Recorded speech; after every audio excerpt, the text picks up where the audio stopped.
Hello everybody, Roger says hey.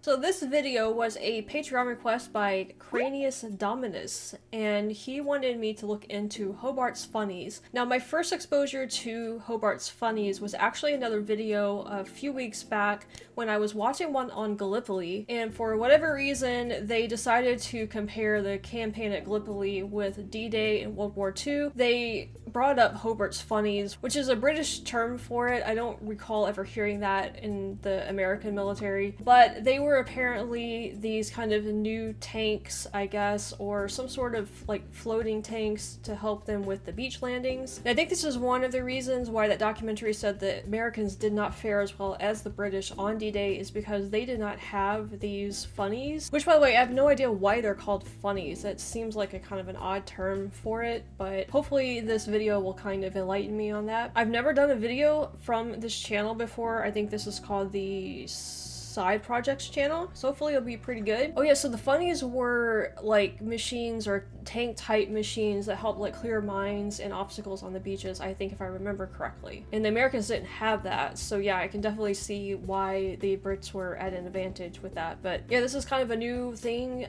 regarding World War II and just military history in general that I don't know about. And speaking of World War II and Patreon, I am doing the World at War series over on Patreon, full episodes, unedited, so if you guys are interested in that, go check it out. My Patreon link is in the description and the pinned comment. And also a quick reminder, if you guys enjoy this video and my videos in general, appreciate that like and subscribe. So anyway, looking forward to learning more about this new concept for me. Let's go ahead and let's get into learning about the funnies. In highly pressurized situations such as global warfare, victory can turn on the smallest advantage, so the ability to learn from past mistakes and adapt quickly is crucial. In World War II, Operation Overlord heralded the beginning of the end of the war when the Allies landed on the beaches of Normandy on the 6th of June 1944 and started their invasion of Europe. Hitler had anticipated a coastal invasion, and he had constructed his Atlantic Wall, fortifying the coastline from Norway to France. Thanks to some colourful and stubborn characters thinking outside the box, the Normandy landings were a success. This was due in no small part to a collection of unusual, modded-out tanks produced under the command of Major General Percy Hobart. This is the story of those tanks, also known as Hobart's Funnies. By the way, I didn't realize that Hitler had fortified all the way up the Norway coast too. I thought it was just kind of on the France coast, so.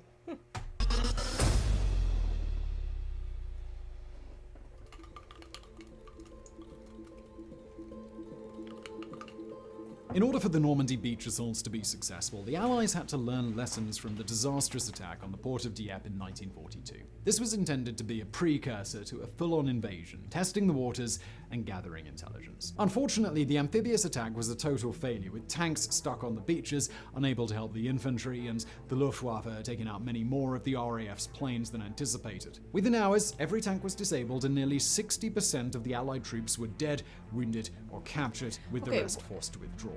Where did this happen? Where is Dieppe? I don't know anything about that. It was decided that for future attacks, artillery would have to be improved to get through the reinforced German defenses, and tanks would need some sort of help traveling over the inconsistent terrain. How to get the tanks to the beaches was also an issue. This was solved by the Mulberry Harbours, prefabricated artificial harbours, towed out in pieces and assembled off the Normandy coast. These would be able to provide shelter for supply ships and meant that the Allies wouldn't have to try recapturing a port again. Realizing the advantages a specialized armored division could bring, the UK's 79th Armored Division was created in August 1942, with Major General Percy Hobart in charge.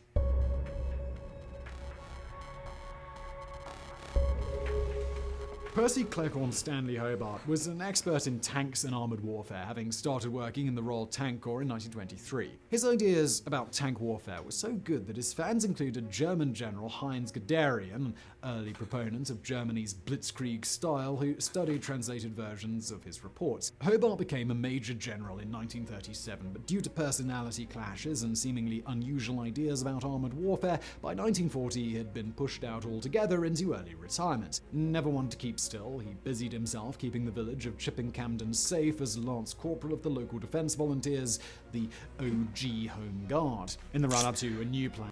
Another shout out to my Patreon. I'm doing Dad's Army about the Home Guard, also on Patreon if you're interested in watching that. to land troops in France, Winston Churchill OG Home Guard. In the run-up to a new plan to land troops in France, Winston Churchill was made aware of Hobart's situation and emphatically backed him to return and lead a new armoured division. He wrote a note that ended, "This is a time to try men of force and vision and not be confined exclusively to those who are judged thoroughly safe by conventional standards." This was Percy Hobart to a T, and in 1942, at the age of 57, he was reinstated and given command of the 79th Armoured Division. It was clear to Hobart that normal tanks just wouldn't cut it. They'd got bogged down on Dieppe beaches and overall had been pretty ineffective. His tanks would be different. While some of the ideas for his collection of funnies were already in use, Hobart innovated, modified, and mass-produced tanks to provide them with additional functions above and beyond those of just armoured artillery. Using readily available Sherman and Churchill tanks as the base units, the 79th Division ended up creating over 7,000 funnies during the course of the Second World War. They didn't operate together as one unit, but were attached to lots of other units during battle, spreading their engineering expertise and tactical advantages across a much wider area. One of the most ingenious tanks was the duplex drive or DD tank. This was a tank that could float. Watertight canvas screens were fitted to Sherman tanks and provided enough buoyancy that the vehicles could float and, on calm waters, could be launched from a couple of miles from shore. The duplex drive meant that the engine powered a propeller in the water and then the tracks once the tank made land. Once the canvas housing was dropped. Does the engine not get wet and, is that not dangerous for the engine of the tank? Powered a propeller in the water and then the tracks once the tank made land. Once the canvas housing was dropped, the tank could function as normal. These tanks provided invaluable support to the landing infantry and was only one of Hobart's designs that were used by the Americans on D-Day, the other designs not coming across as useful enough. Unfortunately for the American forces, though, the weather on the 6th of... It's a little dig at the Americans. So we did adapt, was it the Sherman design that we took on, but we didn't really like the other designs by the British because we didn't think they were useful? Is that what it is? And was only one of Hobart's designs that were used by the Americans on D-Day, the other designs not coming across as useful enough. Unfortunately for the American forces, though, the weather on the 6th of June was bad, causing larger waves than the tanks could really handle. While the Canadians and British changed tack and launched theirs closer to the shore to give them the best chance, the Americans launched theirs more than 2 miles out, causing them to be swamped by waves and resulting in one battalion losing 27 of their 29 tanks almost immediately. Once the attack was underway, it was time for more of Hobart's funnies to shine. But how to overcome the previous issue in Dieppe of tanks sinking into the ground? Well, enter the picture the Churchill AVRE Bobbin, a benign-sounding name for a tank that is literally laying the groundwork for the enemy's demise. The Churchill AVREs, which stands for Assault Vehicle Royal Engineers, played multiple roles in the Normandy landings. The aforementioned Bobbin was a tank with a 10-foot, 3-meter-wide canvas roll on the front, which it could lay down like a white carpet of doom, allowing itself and any following vehicles safer passage across loose ground. If there was a trench coming up, the Churchill AVRE Fascine Carrier was the tank for the job. Using a bridging trick that had been around for millennia, it carried and dumped a large bundle of sticks bound with wire into the gap, creating a way over. Another bridging tank was the Small Box Girder or SBG bridge layer. A bridge was carried on the front of the tank, which it could lay down to span gaps of up to 30 feet, that's 9 meters, and it could do it in just 30 seconds. There was It's the girder and the bobbin.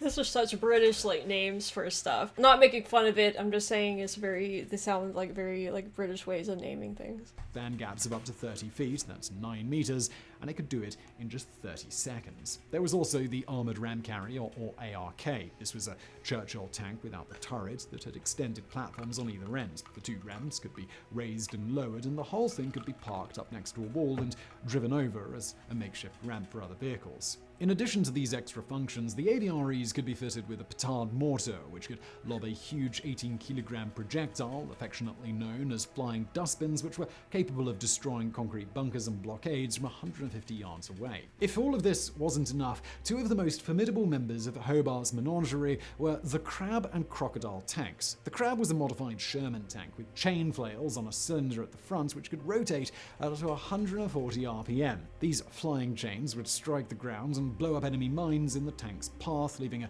safe trail for soldiers and vehicles to follow. It could also use the flail to beat down other obstacles such as barbed wire, and when not using it, the tank could still function as a normal tank and fire its gun. The Crocodile was a Churchill tank, but instead of having the normal gun, it had possibly the coolest weapon of all time, the flamethrower. It could blast fire across a range of 120 yards, 110 meters, and used a special fuel carried behind in an armored trailer that allowed the fire to stick closer to the ground so it would actually burn down into trenches instead of just blasting over the top of them. It was so terrifying, in fact, that even a few practice blasts could sometimes be enough to clear the enemy from an area. Hobart and the 79th Armored Division also developed a few extra funnies that were used in later stages of the war, the most top secret of which was the Canal Defense Light, or CDL. Even the name was a bit of a bluff to keep it on the down low.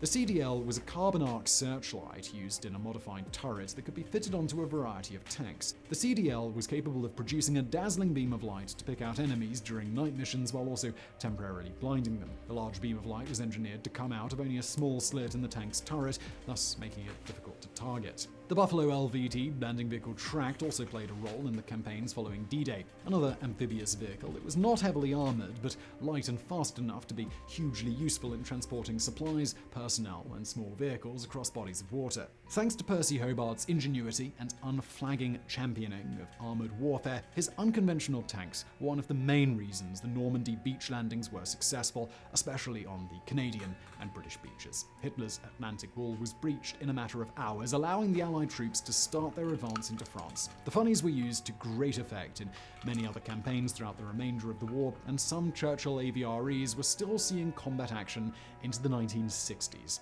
Hobart retired again in 1946 and died in 1957, with his funnies having made a contribution to the Second World War that was certainly no laughing matter.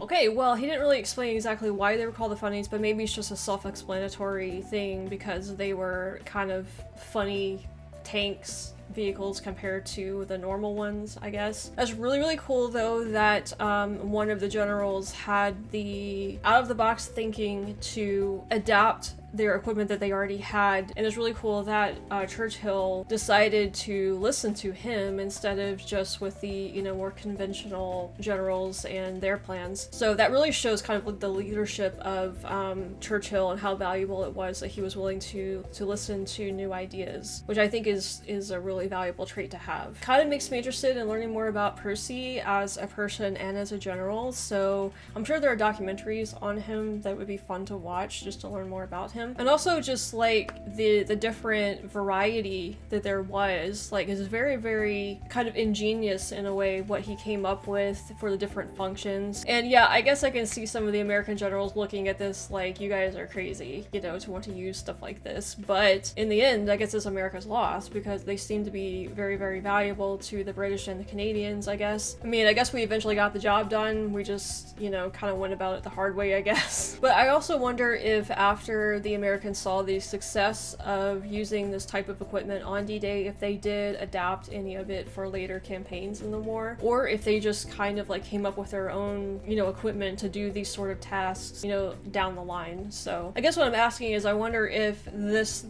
equipment that Percy came up with inspired more modern equipment that we might have today, or if it was just like a thing in World War II. So, or as he said, they did go on to be used through the 60s, I guess, in the British Army. Also, the little things that he mentioned that they built to help like protect the ships in the harbor and stuff, I didn't know about that either. So appreciate Cranius for recommending this video to me. It's always fun to learn more things about World War II. Just a reminder to check out the World at War and Dad's Army on Patreon if you guys are interested in that. Also, the links to my social media are in the description and pinned comment. Thank you guys for watching as always, and we will see you next time.